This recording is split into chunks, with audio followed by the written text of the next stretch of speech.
Hello everyone, it's Dale here. We drive along this road so often that I thought I'd just show you some of the sights that we see along the way. So here it is.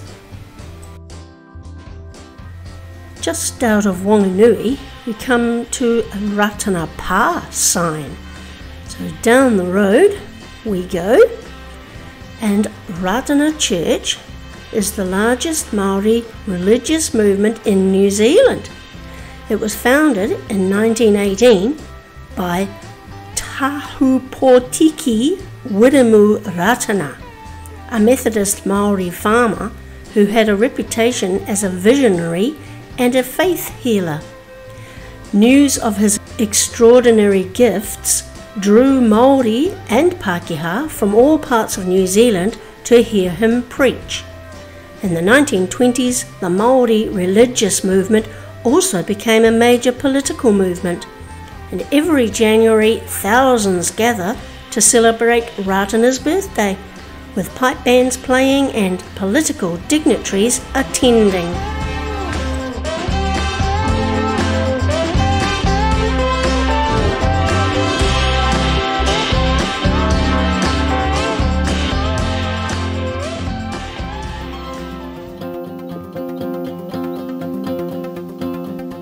St Andrew's Presbyterian Church in Turakina. My friend used to live in that place there, the shop.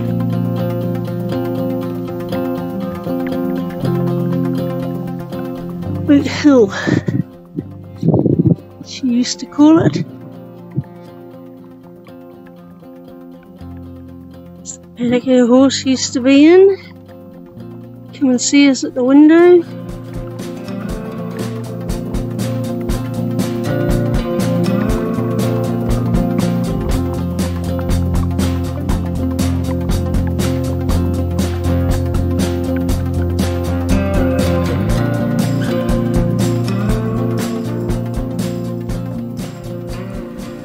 On the road back from the beach, we met some interesting things along the way, like this Draylock Castle.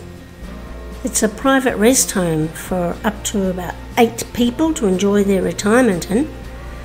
Maggie and Larry Collard built the castle because they wanted to, and they call themselves the Count and Contessa Draylock, which is Collard spelt backwards.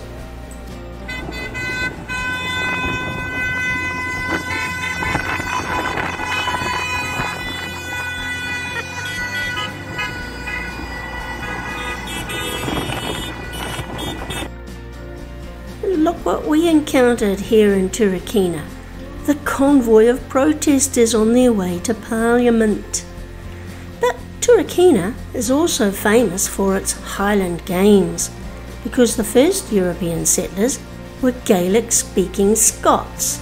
The 158th Highland Games will be in January of 2023, held at the Turakina Domain, and that includes Highland dancing, bagpipes, caber tossing, and other Scottish games, and of course, haggis.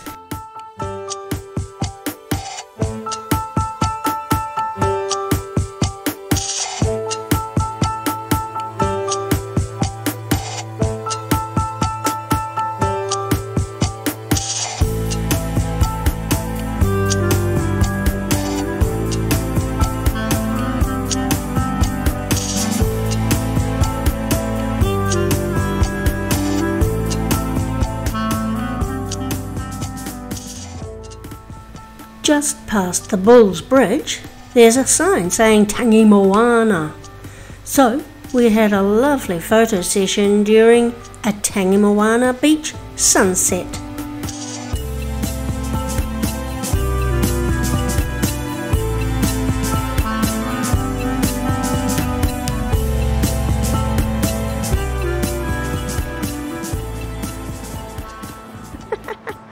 He's enjoying himself. Go, man. Oh, there he goes. Good old Tangi Moana beach, eh?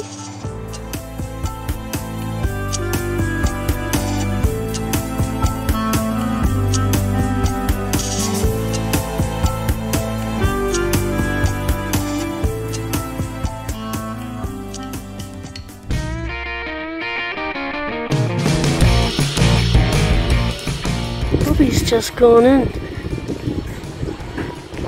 and yet it says it's closed, but it's open. Now that's open.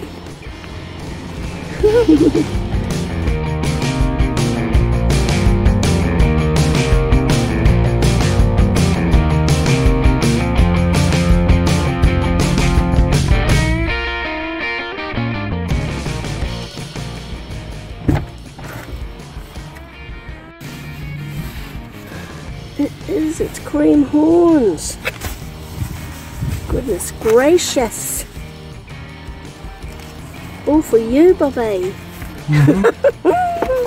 We drove through Sanson and just had to stop with our granddaughter one day to Viv's Kitchen, home of the famous cream horn.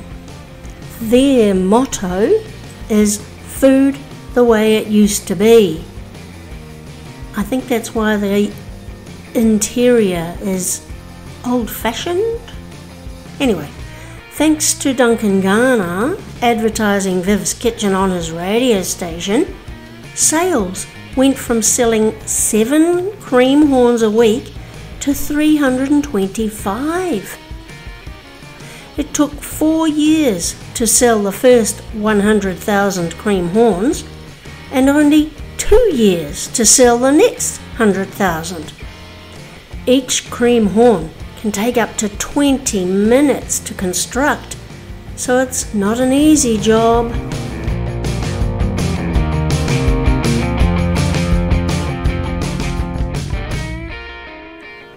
This lovely St. Thomas Church is in Sanson, and we watched these land yachts in action just around the corner from Sanson's main road. Then we come to Mount Stewart. Now, Mount Stewart's memorial was built in 1940 for the early European settlers. It's named after a John Tiffin Stewart, who was a pioneer surveyor and engineer who designed and surveyed many of the towns, roads and railways of this district. There we go, up on top of Mount Stewart.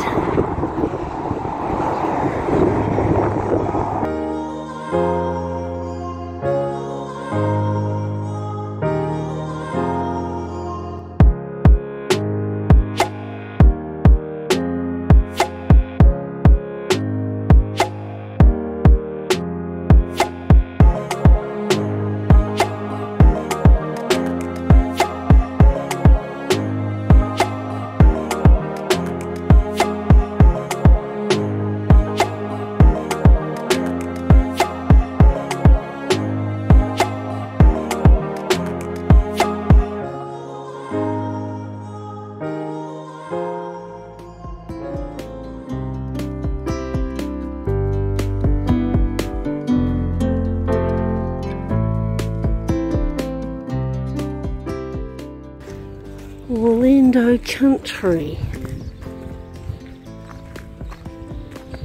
Nice driveway.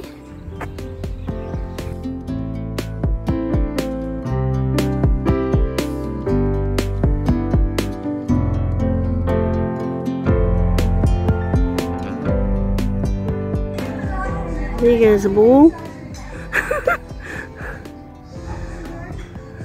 Well, it'll be. See what it is. So you got to try and get in that basket, do you? Over the pool. In the basket. In 1999, the Lowry family established an events venue at Orlando Country Estate. It won Venue of the Year in 2018. And it holds a bunch of activities like weddings, archery, driving range, knife throwing, 9-hole golf course, cafe and bar, and homeware store. And it also houses the pavilion, the events room, the chapel and the lake house. And it's just a little way out of Palmerston North. Danger, no excess golfers only past this point. Aww. I wanted to see that wedding chapel. Well, there you go. At least we know now. Happy? It'll do us, won't it? They're still losing balls in there. Yeah, here goes another.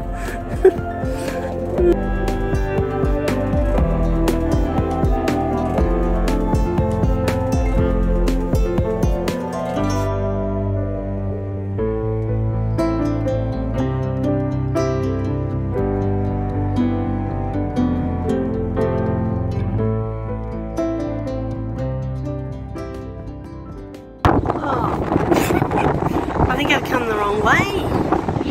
Yeah, Delbert. I didn't know that was a way. A specific way. I thought they both led to the same place. Obviously not.